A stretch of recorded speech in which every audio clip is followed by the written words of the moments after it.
Penuhilah hati kami saat ini ya Tuhan. Sungguh kami butuh Engkau hadir di dalam kehidupan kami. Sehingga boleh menolong kami, memurnikan kembali hidup kami. Agar hidup kami boleh dipakai menjadi bejana yang memuliakan nama Allah. Berbicaralah ya Bapa pada saat ini. Sekiranya Engkaulah yang hadir untuk boleh menolong setiap kami. Memahami kebenaran firman Tuhan ini secara pribadi di dalam kehidupan kami masing-masing. Sehingga kemuliaan-Mu boleh terpancar lewat hidup kami. Di dalam nama Tuhan Yesus Kristus, kiranya pertolongan Roh Kudus hadir bagi kami semua. Amin. Silakan duduk Bapak Ibu Saudara yang terkasih. Bapak Ibu Saudara yang terkasih, hari ini bersama-sama kita akan dibawa masuk ke dalam sebuah tema, yakni kesabaran seperti Kristus. Hari ini tanpa berpanjang-panjang, karena mungkin beberapa di antara kita juga tidak bisa sabar. Jadi kita akan membaca ayat firman Tuhan kita yang terdapat di dalam 1 Timotius pasal yang pertama, ayat yang ke-15 atau ayat yang ke-16. Tergantung versi daripada penggunaan Alkitab yang Bapak Ibu pakai di gadget masing-masing. Tapi saya mendorong supaya Bapak Ibu dapat menyimak yang terdapat di layar supaya kita tidak terdistraksi oleh gadget ataupun tablet HP yang kita miliki. Mari bersama-sama boleh menyimak bacaan firman Tuhan kita yang terdapat dalam 1 Timotius pasal yang pertama, ayat yang ke-16. Tetapi justru karena itu, aku dikasihi, agar dalam diriku ini sebagai orang yang paling berdosa, Yesus Kristus menunjukkan seluruh kesabarannya. Dengan demikian, aku, Paulus, menjadi contoh bagi mereka yang kemudian percaya kepadanya dan mendapat hidup yang kekal. Bapak Ibu Saudara, di hari ini kita akan belajar tentang kesabaran, sabar. Dan saya mengajak kita untuk bersama-sama untuk boleh belajar kesabaran ini melalui akronim SABAR. Yakni bagian pertama adalah kita sadar akan natur berdosanya kita sebagai manusia. Setiap kita adalah gambaran daripada Allah, gambar dan rupa Allah. Jikalau saudara tadi memperhatikan ketika saudara masuk ke dalam ruangan ini, saya telah menyediakan cermin dengan tulisan segambar dan serupa dengan Allah. Dan di bagian bawahnya cerminan daripada Kristus. Bapak Ibu Saudara, kita diciptakan oleh Allah dengan kesempurnaan, keistimewaan, kespesialan, segambar dan serupa dengan Allah.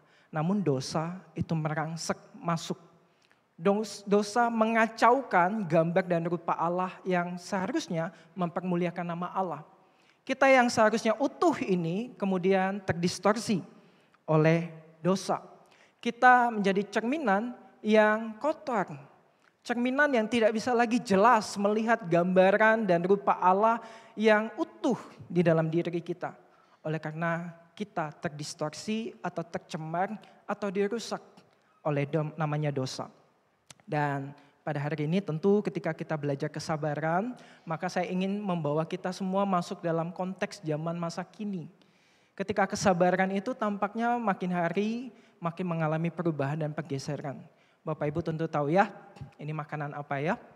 Ini adalah McDonald dengan paketnya, paket McDonald yang mungkin familiar, mungkin bisa langsung tahu ini Mac cheeseburger atau apa begitu ya. Namun saya ingin mengajak kita melihat bahwa kesabaran di masa kini ini mengalami pergeseran yang begitu luar biasa. McDonald pada beberapa waktu yang lalu mendapatkan komplain besar-besaran dari para pelanggan atau konsumennya. Kita tahu bukan bahwa McDonald adalah salah satu restoran cepat saji. Cepat saji. Dan mereka menghadirkan satu menu di mana menu ini menjanjikan bahwa burger, patty atau daging yang mereka buat itu disajikan dari daging yang segar, diolah segar. Jadi tidak seperti patty-patty burger-burgernya yang lain yang menggunakan frozen, yang dibekukan. Yang kali ini mereka mengeluarkan produk yang fresh. Dan mendapatkan komplain besar-besaran dari para pelanggannya. Kenapa Bapak Ibu Saudara?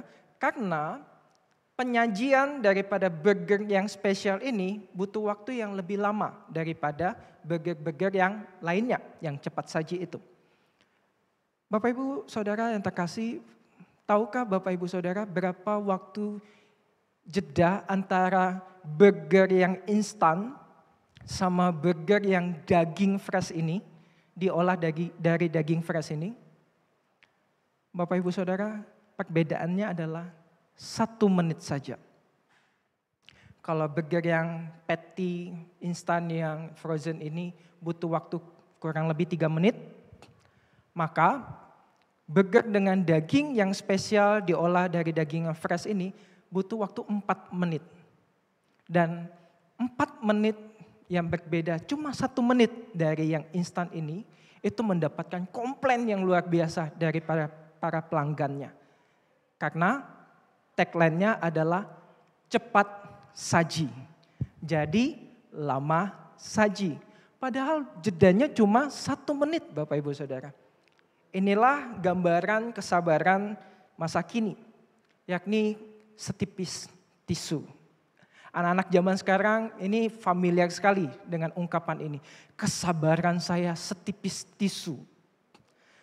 Jadi spend waktu yang dibutuhkan untuk menahan rasa tidak nyaman, spend waktu untuk menunggu, spend waktu untuk bisa mendapatkan apa yang diinginkan itu makin hari makin tipis. Makin hari makin sedikit. McDonald hanya selisih 1 menit dan mendapatkan komplain yang luar biasa dari para pelanggannya. Dan Bapak Ibu Saudara, bukankah di zaman ini juga kita menikmati kenyamanan yang ditawarkan oleh dunia? Kalau zaman dulu, kalau butuh belanja, kita akan berangkat ke satu toko, dan ketika berangkat ke toko itu mungkin kita ingin beli lampu yang kita inginkan itu ternyata tidak ada di sana. Mungkin putihnya kurang putih gitu ya, kurang cool. Kurang hangat, kurang kuning. Kita nggak dapat lampu yang kita inginkan di sana. Kita berangkat ke tempat yang lain, toko yang lain untuk mendapatkan apa yang kita inginkan. Kita butuh berpindah dari satu tempat ke tempat yang lain, ada jeda jarak di sana, ada jeda waktu di sana. Dan sekarang kita diberikan kenyamanan dengan hadirnya mall. Toko-toko yang hadir di dalam sebuah gedung, sehingga ketika kita tidak mendapatkan apa yang kita mau di sebuah toko yang ini, kita tinggal geser sedikit. Cek toko sebelah. Toko sebelah ada enggak? Kalau toko sebelah enggak ada, kita geser sedikit ke bawah. Ke lantai bawah atau ke lantai atas. Kita perlu bergeser, perlu waktu, tetapi tidak selama kalau misalnya kita ke toko konvensional. Toko yang biasa, yang tradisional, dari satu toko ke toko yang lain butuh waktu, butuh jeda jarak yang cukup lumayan. Kali ini kita diajak untuk bergeser, pindah toko sebelah. Cek toko sebelah, cek lantai bawah, cek lantai atas. Dan kemudian kita ditawarkan lagi Bapak Ibu Saudara yang lebih mudah, lebih nyaman. Tidak perlu geser dari satu toko ke toko yang lain, tidak perlu geser dari satu lantai ke lantai yang lain. Kita cukup apa? Ronggo yang ada di saku kita keluarkan HP kita tinggal geser jempol kita. Kita tinggal cari apa yang kita mau di e-commerce yang ada, di toko-toko online yang ada. Kita tinggal ketik apa yang kita inginkan. Oh, di toko ini ada, tapi harganya masih cukup mahal. Kita tinggal geser jempol kita langsung pindah toko bukan? Tidak butuh waktu yang lama, cuma sepersekian detik saja. Bahkan kaki, pantat kita nggak pindah tempat. Di tempat yang sama, hanya butuh 1 jempol untuk menggesernya. Oh, kita dapat produk yang kita inginkan dengan harga yang kita inginkan. Kita cek lagi apa Bapak Ibu Saudara. Kita cek lagi, ada gratis ongkirnya apa enggak. Ayo ngaku Bapak Ibu yang sering belanja-belanja online. Kita pasti ngecek itu bukan? Kita ngecek, ada gratis ongkirnya enggak. Sudah dapat yang gratis ongkir, kita geser-geser lagi. Kita lihat lagi, mana yang pengirimannya yang gratis ongkir, yang cepat. Wah, kalau kita yang berada di Kalimantan, 3-5 hari itu sudah paling cepat ya. Sudah paling top. Jarang ada yang menawarkan langsung 1 hari nyampe. Kecuali tokonya ada di kota kita. Setelah kita memesan barang yang kita inginkan, 3-5 hari kita dapati di sana jaminan gratis ongkir, estimasi barang sampai, paket kita sampai itu 3-5 hari. Biasanya apa yang kita lakukan? Setelah kita tutup aplikasi kita melakukan aktivitas kita, sebentar kita ngapain? Kita cek lagi handphone kita. Barangnya sudah di pick up belum ya? Barangnya sudah dikirim belum ya sama sellernya, sama penjualnya? Oh, sudah di pick up sama kurirnya. Wah, kurirnya top nih ya. Begitu dipesan, penjualnya packingan, lalu diantarkan. Setelah itu besoknya bangun tidur, kita biasanya ngapain Bapak Ibu? Langsung ngecek HP.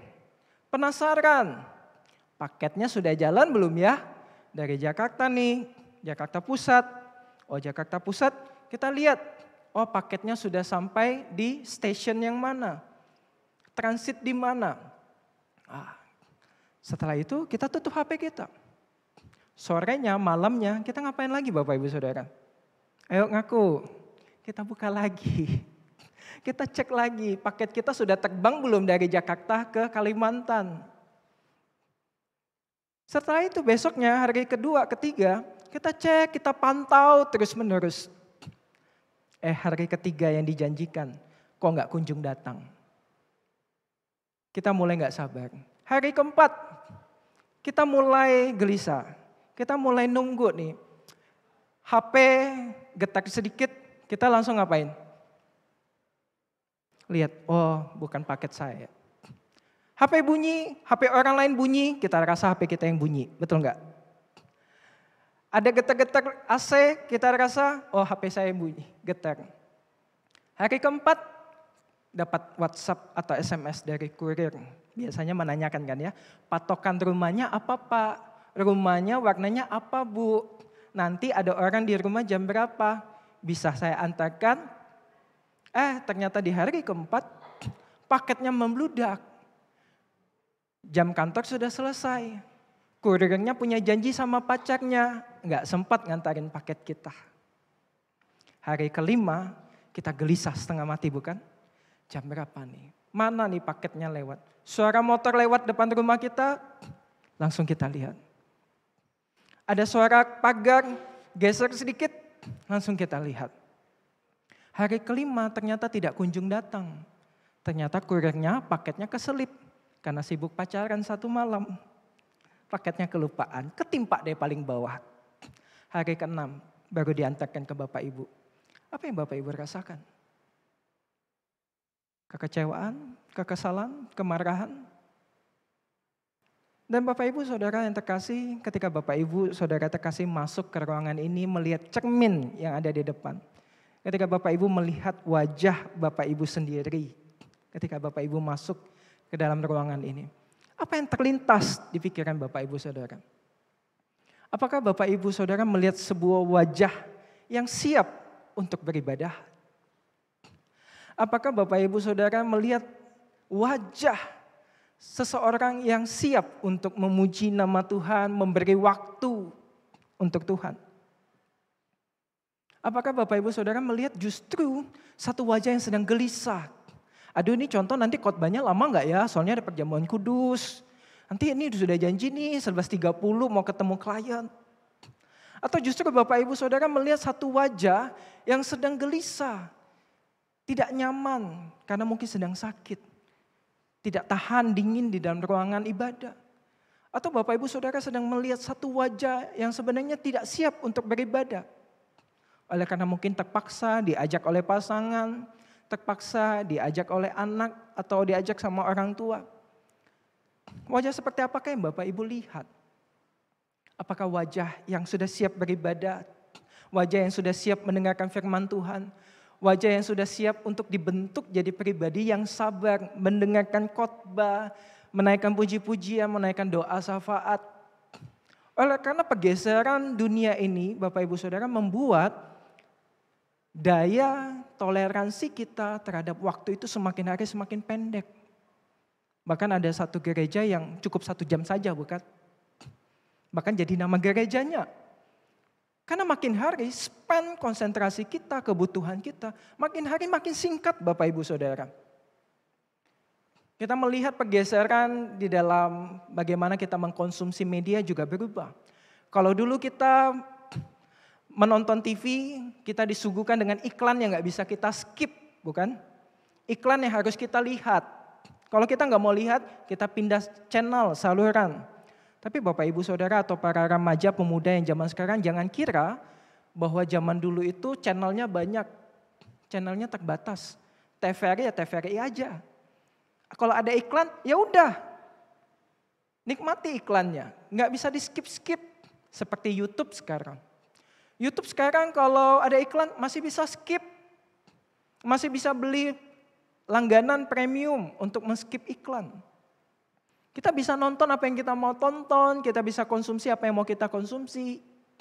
Namun kemudian YouTube juga masih terasa lama buat zaman sekarang Bapak Ibu Saudara yang terkasih. Kita bergeser ke sosial media, ke Instagram mungkin yang videonya 1 menit cukup. Tidak sampai di situ Bapak Ibu Saudara, sekarang bergeser lagi ke TikTok. Makin lama makin tidak sabar untuk mengkonsumsi yang kita mau. TikTok cukup 15 detik, sudah dapat informasinya, sudah dapat apa yang kita ingin tahu. Habis itu kita tinggal geser lagi dengan jempol kita. Cari sesuatu untuk memuaskan diri kita. Dan bahkan Bapak Ibu Saudara yang terkasih, yang punya anak-anak remaja, pemuda, ataupun generasi muda, anak-anak SD dan segala macam. Dunia menawarkan sesuatu yang membuat kita semakin hari semakin menggerus kesabaran kita dalam hal waktu. Sekarang ada yang namanya AI. Dengan AI, anak-anak kita, generasi muda kita dapat belajar sesuatu hanya kurang dari 15 detik dari AI. Tidak lagi Google. Kalau Google masih harus cari mana yang pas, sumber-sumbernya yang mana-mana. Tetapi dengan menggunakan AI, dengan salah satu aplikasi, dengan ChatGPT, anak-anak itu bisa belajar sesuatu hanya sepersekian detik saja. Mereka dapat menjawab soal-soal PR yang diberikan oleh para guru mereka, soal-soal ujian yang akan mereka kerjakan, hanya dengan mengetikkan apa yang menjadi pertanyaan. Dan AI itu akan sepersekian detik saja akan menjawab apa yang anak-anak kita butuhkan, generasi muda kita butuhkan. Ini adalah realitas masa kini yang membuat kita kesabarannya itu setipis tisu, Bapak Ibu Saudara. Oleh karena itu Bapak Ibu Saudara, di bagian yang pertama ini itu kenapa saya mengajak kita untuk menyadari ketika kita menggunakan akronim sabar, maka bagian pertama adalah sadar akan natur berdosa manusia kita. Paulus di dalam 1 Timotius, suratnya kepada Timotius ini, mengatakan bahwa tetapi justru karena itu aku dikasihani, agar dalam diriku ini sebagai orang yang paling berdosa. Paling berdosa. Jadi di bagian ini Paulus mengungkapkan kepada Timotius yang menerima suratnya ini, Paulus menyampaikan kepada Timotius. Timotius, tahukah engkau bahwa aku adalah pribadi yang paling berdosa ini, yang dulunya menghidupkan natur berdosaku, yang dulunya menghidupkan segala sesuatu yang memuaskan diriku dengan mengejar setiap orang percaya, mencemooh mereka, bahkan mencoba untuk membunuh setiap para pengikut Kristus itu, hidup dengan mauku sendiri, hidup dengan inginku sendiri, hidup dengan waktuku sendiri, hidup semau-mauku. Ini loh aku manusia yang paling berdosa. Jadi Paulus menyampaikan kepada Timotius bahwa itulah Saulus, manusia berdosa yang seharusnya tidak layak dikasihani itu, tetapi justru menerima belas kasihan daripada Allah kita. Bapak Ibu Saudara, Paulus menyampaikan kepada Timotius kondisinya sewaktu namanya masih Saulus ini. Bahwa di situ dia dikasihani oleh Tuhan. Penggunaan kata aslinya adalah eleo, yakni dikasihani dalam artian diangkat dari ketidakmengertiannya, diangkat dari kondisi tidak taunya, diangkat karena Paulus yang saat itu dalam nama Saulus itu tidak menyadari bahwa apa yang dia lakukan, yang dia rasa adalah kebenaran dengan memberantas anak-anak Tuhan, pengikut-pengikut Kristus itu diberikan kesadaran karena Allah mengasihani dia, Allah ingin melimpahkan anugerahnya sehingga memberikan pengenalan kepada kepada Saulus pada saat itu. Supaya matanya dicelikkan, supaya dia tahu kebenaran yang sebenarnya itu apa. Dia dibangunkan, Bapak Ibu Saudara, disadarkan bahwa dirinya adalah manusia yang berdosa. Kalau dulu dia melakukan hal-hal itu dengan kebanggaan hati karena dia merasa bahwa dia telah memberantas anak-anak Tuhan Yesus, para pengikut Tuhan Yesus pada saat itu. Justru pada saat itu dia disadarkan bahwa dia adalah manusia yang berdosa. Sehingga Bapak Ibu Saudara di dalam kondisi zaman sekarang ini mari kita juga menilik kepada diri kita. Pribadi seperti apakah kita di dalam hal kesabaran ini? Apakah kesabaran kita tebal atau kesabaran kita justru tipis banget? Pada saat kita datang ke gereja ini mungkin kita sedang diuji juga kesabarannya oleh Tuhan. Lewat siapa? Lewat pasangan kita. Ayo loh, ini sudah jam berapa loh, sudah jamnya gereja loh, nanti kita datang jalan macet loh. Pasangan kita masih, ya tunggu loh, aku alisnya masih sebelah, masih belum seimbang. Masih perlu dirapikan lagi. Nanti aku jelek kamu yang malu, aku cantikkan kamu yang bangga. Lalu sang suami, ayo cepet. Atau mungkin istri yang sedang diuji kesabarannya tadi malam. Kamu sudah di mana yang OTW? Biasa para suami kan jawabnya singkat-singkat ya. OTW. Sudah jam 10, kamu di mana? Cuma titik, nggak dibalas. Jam 11. Begitu pintu dibuka, loh kamu kemana? Katanya OTW, emang kantor kamu ke rumah tuh berapa jauh sih? Transitnya jauh ya? Suami dengan entengnya tutup pintu, lepas sepatu, langsung mandi? Enggak, langsung ke tempat tidur. Tambah lagi diuji kesabarannya kan para ibu-ibu kan ya. Harus tidur dengan menghadap badan yang bau badan seharian. Kesabarannya juga diuji. Atau mungkin para generasi muda di sini juga sedang diuji kesabarannya sama papa mama yang janji, tinggal janji. Katanya besok beli laptop baru. Katanya besok habis naik kelas beli laptop baru. Kapan? Nunggunya kelamaan. Teman-teman sudah jago ini, jago itu, bikin ini, bikin itu dengan laptopnya. Aku kapan? Waktunya lama banget. Atau mungkin orang tua yang diuji kesabarannya dengan anak-anaknya. Anaknya dikasih tahu 1 kali, iya ma. 2 kali, iya ma. 3 kali, iya ma. 4 kali, apa sih mama ini? Bukankah ujian kesabaran itu tiap waktu kita alami Bapak Ibu Saudara. Dan kita perlu mengevaluasi diri kita bahwa kita juga adalah manusia berdosa Bapak Ibu Saudara. Kita juga dapat melakukan kesalahan yang sama yang dilakukan oleh orang-orang lain di dalam sekitar kehidupan kita. Dan Paulus menyampaikannya kepada kita. Bahwa dia pun berada di dalam kondisi di mana dia itu bisa dibilang kut-angkut menguji kesabaran Allah. Dengan cara hidupnya yang semaunya itu ketika dia menjadi Saulus. Satu kehidupan yang semau-maunya pokoknya saya mau, saya dapat. Kalau saya bilang hari ini. Kalau saya bilang 1 jam, 1 jam. Yang kesabarannya itu setipis tisu. Jadi Bapak Ibu Saudara mari kita melihat kembali kepada diri kita. Seberapa tebal sih kesabaran kita. Kalaupun kesabaran kita tebal, apakah kita itu sungguh-sungguh sabar menghadapi orang-orang di sekitar kita? Kesabaran itu adalah tentang bagaimana kita memiliki daya toleransi terhadap waktu dan rasa tidak nyaman. Tidak nyaman ngelihat anak itu memberontak tiap waktu. tidak nyaman menunggu janji yang akan ditepati, tidak nyaman dengan rasa sakit yang masih dirasakan di dalam tubuh ini, minum obat kok nggak sembuh-sembuh, sudah operasi sana sini kok penyakitnya rasanya nggak hilang-hilang. Rasa ketidaknyamanan dan proses untuk menjalani waktu.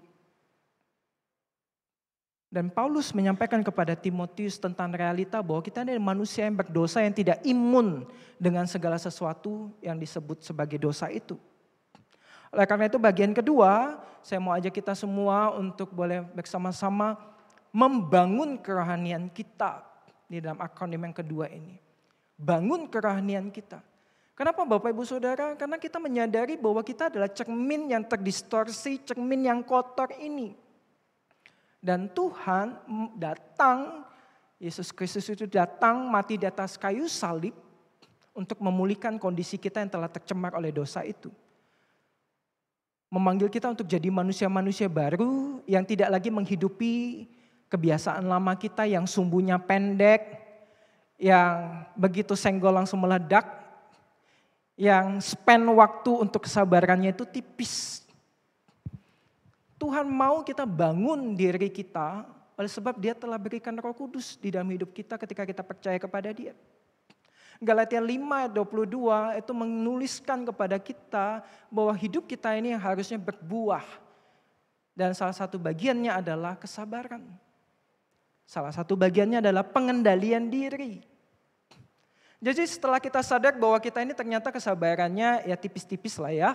Atau kuota kesabarannya tuh satu hari itu cuma 5. Jadi kalau ada 5 kesalahan atau 5 orang yang melakukan kesalahan, tunggu saja. Tunggu saya meledak. Tunggu saya tunjukkan taring saya. Tunggu tanduk saya mulai muncul.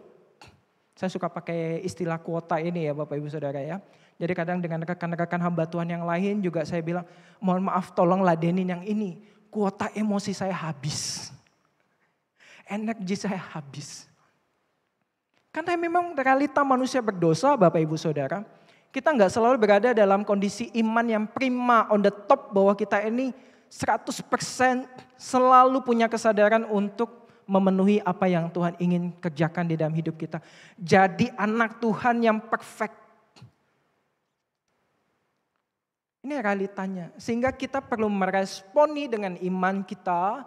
Kita belajar untuk menghidupkan roh yang ada di dalam diri kita. Belajar mengendalikan diri kita. Belajar untuk punya kesabaran ini. Belajar untuk bermurah hati. Belajar untuk menunjukkan kebaikan. Oleh karena apa Bapak Ibu Saudara? Oleh karena kasih menutupi banyak sekali kesalahan. Dan demikian apa yang Paulus sampaikan kepada Timotius. Bahwa Yesus telah menunjukkan seluruh kesabarannya. Kalau kita baca dalam bahasa Inggris, itu menggunakan kata dilimpah-limpahkan. Bayangkan Bapak Ibu Saudara, saya mencoba membayangkan gitu ya. Kalau Yesus itu ada di samping saya, terus ngadapin saya, apa yang akan dia katakan? Lagi-lagi. Dosa lagi. Dilayani lagi kecenderungannya. Kebiasaannya gitu lagi. Oh ternyata salah, yang saya bayangkan itu bukan Yesus Kristus. Itu ternyata mungkin mama saya. Lagi. Bikin salah lagi. Aduh ngulang lagi. Capek kan ya Bapak atau Ibu ngadapin pasangannya. Katanya gak belajar online lagi. Paket datang, paket. Gak cuma satu kali. Datangnya berulang-ulang. Katanya mau masak. Katanya janji mau ini dan itu. Kok GoFood. Shopee Food, dan yang lain-lainnya datang lagi. Seringkali kuota kesabaran kita itu kan terus diuji. Seringkali terus-menerus mengalami pencobaan. Dan Bapak Ibu Saudara yang terkasih dalam aksara Mandarin, kata bersabar itu mengandung 2 kata. Kata yang pertama adalah sin. Saya nggak tahu ya ini pelafalannya benar atau tidak, nanti bisa dikoreksi. Dan kata yang kedua yang berada di dalam unsur aksara bersabar ini adalah ren. Sin ren, ada sin, ada ren. Sin itu pedang atau belah pisau, kemudian ren yang ada di bawahnya itu adalah hati. Jadi bersabar itu kondisinya adalah seperti sebelah pisau pedang yang ada di atas hati. Jadi ini berkaitan dengan menahan. Tadi saya dapat inputan ya, dapat masukan gitu ya dari contoh Desi. Terima kasih ya. Jadi bagaimana menahan rasa sakit itu. Bagaimana menahan endurance itu. Menahan kondisi yang tidak menyenangkan itu. Jadi kesabaran itu tentang ini Bapak Ibu Saudara. Tentang bagaimana menahan, meningkatkan daya toleransi terhadap rasa tidak nyaman dan meningkatkan toleransi untuk waktu yang kadang juga kita nggak tahu sampai kapan. Sampai kapan ya suamiku akan seperti itu ya? Sampai kapan ya istriku bakal dandan butuh waktu 2 jam? Emang nggak cukup ya tutorial itu TikTok 15 detik selesai gitu kan? Set. Wah, langsung alisnya jadi, blush on-nya nempel, eyeshadow-nya langsung ini, eyeliner-nya langsung kebentuk, lentik dan segala macam. Sampai kapan ya anakku ini nggak akan berubah? Sampai kapan ya orang tuaku tuh gitu-gitu aja terus gitu. Sampai kapan ya penderitaan ini selesai? Jadi Bapak Ibu Saudara, mari saat ini kita bersama-sama membangun spiritualitas kita, kerohanian kita, karena kita tahu bahwa Allah terlebih dahulu telah bersabar terhadap diri kita yang adalah berdosa ini. Allah telah bersabar terhadap diri kita yang saat ini, yang juga seringkali melukai hati Tuhan. Seringkali jatuh lagi ke dalam dosa yang sama. Seringkali meladeni lagi kebiasaan yang sama. Bapak Ibu Saudara, ini realita zaman sekarang ini. Bapak Ibu Saudara sadar tidak sadar, jam mandi kita dari waktu ke waktu itu makin hari makin singkat. Seorang bayi kalau mandi itu kira-kira butuh waktu berapa lama ibu-ibu yang pernah punya bayi? Paling cepat 30 menit. Persiapannya aja 30 menit. Belum baknya, belum handuknya, belum air hangatnya, belum apa-apanya. Betul? Jadi kurang lebih 1 jam. Anak-anak, balita, mandinya kurang lebih mungkin setengah jam. Nanti diguyur, loncat sana, loncat sini, disampoin, kelilipan dan segala macam, kurang lebih setengah jam.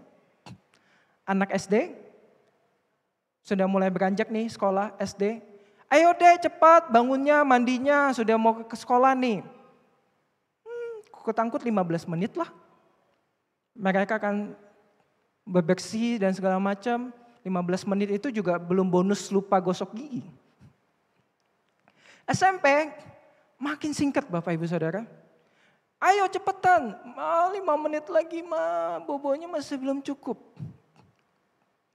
Anak-anak remaja itu senang tidur, susah tidur. Jadi kalau tengah malam mereka susah tidur, sampai jam 12, jam 1. Tapi nanti kesenangan tidurnya, bablas sampai jam 6.30, jam 7 sudah mau masuk bel sekolah, baru bangun. Mereka akan cepat-cepat mandinya. Beranjak ke SMA, 5 menit lah itu. Pokoknya begitu alarm bunyi, alarmnya bisa pasangnya 5 sampai 10 alarm. Berentetan, mungkin juga yang tua-tua juga demikian ya. Berentetan 5, beda 5 menit, beda 5 menit, beda 5 menit. Oh masih ada waktu, masih ada waktu, masih ada waktu. Susah tidur, senang tidur. Sudah SMA, wah cepet-cepet dah. Paling habis itu keringin badan, langsung beranjak. Sudah kuliah, tidak tinggal sama papa mamanya, jam kuliah, waktu mandinya lebih singkat lagi. Terbangun, kesiangan, cukup apa? Cuci muka. 1 menit saja, cuci muka saja. Nanti sudah kerja, kecapean, pulang ke tengah malam, bangun pagi-pagi, kesiangan lagi. Mandi gak Bapak Ibu? Mandi, tapi hanya di area mata saja. Kucek-kucek, bersihin belakan, habis berangkat ke kantor. Makin hari makin waktunya makin pendek. Dan demikian dengan kesabaran kita. Sabaran kita juga demikian Bapak Ibu Saudara, ketika kita diuji, daya tahan kita untuk menunggu, daya tahan kita untuk merasakan ketidaknyamanan itu makin lama makin pendek, makin singkat. Oleh karena itu kita mesti waspada. Kita mesti bangun kerohanian kita dengan apa yang telah Tuhan berikan di dalam kehidupan kita sebagai orang percaya, yakni Roh Kudus. Oleh karena apa? Oleh karena kesabaran itu seperti merajut, Bapak Ibu Saudara. Tahu rajutan ya, mungkin ibu-ibu lebih familiar dengan hal ini. Para wanita mungkin lebih familiar dengan merajut. Merajut itu dari satu gulungan benang menjadi satu helai kain. Dan rajutnya satu-satu menjadi untaian. Dan kalau untaian itu lepas, apalagi ditarik, maka yang tadinya sehelai kain balik lagi ke tali. Kesabaran juga demikian Bapak Ibu Saudara. Contoh gimana saya mau sabar sama suami saya contoh. Coba bayangin contoh. Katanya gak punya duit. Uang bulanan dipangkas. Inflasi tiap waktu turun terus. Alasannya ini, alasannya itu. Tapi contoh masih sembunyi-sembunyi beli barang-barang hobinya. Bayangin contoh. Katanya janji gak beli lagi contoh. Bulan depan, datang paket contoh. Diam-diam pakai nama orang lain, bilangnya salah alamat. Bayangkan contoh. Berapa kali saya harus ampuni suami saya contoh. 7 kali 7 contoh, gak cukup contoh. Atau mungkin para suami dengan para istri. Setiap kali mau kondangan ini loh, aduh, menggerus waktu. Hidup saya rasanya berkurang drastis umurnya. Menunggu. Sudah masuk mobil, masih harus macet-macetan. Sudah nyampe di tempat kondangan, masih ngantri lagi. Padahal perut sudah lapar, MC ngomongnya panjang lebar, pengantin maunya nyalamin ngobrol panjang lebar. Aduh, perut sudah rasanya keroncongan. Berapa lama contoh saya harus sabar dengan kondisi ini. Sepanjang tali yang harus kita rajut Bapak Ibu Saudara. Termasuk kepada kita yang saat ini sedang bersabar dengan pengobatan. Kok rasanya gak sembuh-sembuh loh contoh. Obat dokter itu kayaknya cuma buat habis-habisin uang. Sudah lakukan pengobatan ini, pengobatan itu gak nolong sama sekali. Bapak Ibu Saudara, kesabaran itu seperti kita merajut benang, tali. Yang kita rajut, ternyata ada aja yang menguji. Ada yang menarik. Talinya tarik. Atau rajutannya dirusak. Kita harus perbaiki lagi dari awal. Syukur-syukur cuma kalau ditarik, talinya masih lurus. Ini talinya bisa kusutnya minta ampun. Bagaimana saya harus bersabar Tuhan sama anak saya ini Tuhan. Bolak-balik Tuhan dinasehati selalu seperti itu. Tapi Tuhan ternyata percayakan benang kusut itu buat saudara-saudara. Tuhan percayakan benang kusut ini kepada Bapak Ibu lewat pasangan Bapak Ibu. Bagaimana kita mencoba untuk membangun kerohanian kita merespon seperti Kristus. Merespon kepada kita yang bolak-balik jatuh meladeni dosa kita. Bagaimana Kristus meluruskan kembali benang-benang kusut di dalam hidup kita ini. Supaya kita dipertobatkan, dimurnikan tiap waktu. Dirajut lagi, dibentuk lagi. Supaya kita jadi satu helai kain yang bisa dipakai. Namun tentu ini tidak mudah Bapak Ibu Saudara, tentu. Tetapi perlu kita sadari bahwa kita ini adalah refleksi gambaran daripada Allah kita yang perlu kita tunjukkan kepada orang-orang di sekitar kita bahwa sungguh Kristus telah hadir di dalam hidup kita dan mengubahkan kita. Memberikan kita kesabaran, memberikan kita ketahanan untuk menahan rasa sakit, memberikan ketahanan untuk menunggu waktu, berproses, didisiplin. Supaya sebagaimana apa yang Paulus sampaikan kepada Timotius. Bahwa dengan demikian aku menjadi contoh bagi mereka yang kemudian percaya kepadanya dan mendapat hidup yang kekal. Jadi melalui kita yang telah menerima kesabaran Tuhan, yang telah belajar dari teladan daripada Yesus, yang telah tiap waktu sabar menghadapi kita manusia yang berdosa ini, menghadapi Saulus, itu kita belajar jadi cerminan daripada Kristus. Jadi wajah kita ini, hidup kita ini merefleksikan, memperlihatkan Kristus yang telah hadir menyatakan kesabarannya kepada kita. Yang telah menguntai, merajut kesabarannya di dalam hidup kita. Supaya kita juga boleh menjadi refleksi yang boleh kemudian membawa orang lain mengenal bahwa ada loh satu pribadi yang bisa sabarnya luar biasa dengan saya. Meskipun saya bolak-balik jatuh ke dalam dosa saya. Meskipun saya bolak-balik nggak bertobat-tobat. Tetapi ada loh Yesus itu. Yang dengan sabarnya membawa saya untuk mengalami perubahan. Dan bahkan kita lihat perubahan Saulus menjadi Paulus yang begitu radikal. Yang dulu menjadi pembenci Tuhan, diubahkan Tuhan menjadi pecinta Tuhan. Yang dulu begitu sangat membenci anak-anak Tuhan. Sekarang justru menjadi rekan sepelayanan yang begitu luar biasa bagi anak-anak Tuhan. Perubahan yang radikal. Oleh karena Tuhan menunjukkan kasih-Nya, kesabarannya itu dengan berlimpah-limpah. Bapak Ibu Saudara dalam versi bahasa Inggris NIV menggunakan kata display. Jadi hidup kita ini adalah displaynya Allah di tengah-tengah dunia. Displaynya Allah di tengah-tengah kehidupan kita. Bagi keluarga kita, pasangan kita, anak-anak kita, orang tua kita. Jadi seharusnya sebenarnya hidup kita ini adalah displaynya Kristus. Gambarnya Kristus. Di dalam segala peran dan aspek kehidupan kita. Kita mau tidak mau harus menunjukkan bahwa ada Kristus di dalam diri kita. Sehingga untuk belajar merajut kesabaran itu tentu tidak mudah. Tetapi menjadi sebuah keharusan bagi kita.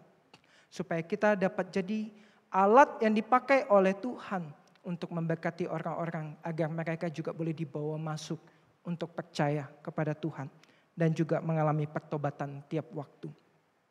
Jadi Bapak Ibu Saudara, kalau sebelumnya kesabaran kita itu setipis tisu karena kita nggak tahan, karena kita mudah marah, mudah meledak, tidak tahan dengan kesalahan, tidak tahan dengan orang-orang yang berbuat salah dengan kita, atau dalam konteks bahwa kita saat ini sedang sakit, tidak tahan dengan proses waktunya, proses pengobatannya dan yang lainnya segala macam. Saat ini kita dibawa untuk melihat bahwa kesabaran yang setipis tisu itu mau Tuhan pakai. Untuk apa? Untuk menghapus, mengelap, memperbaiki kesalahan orang lain.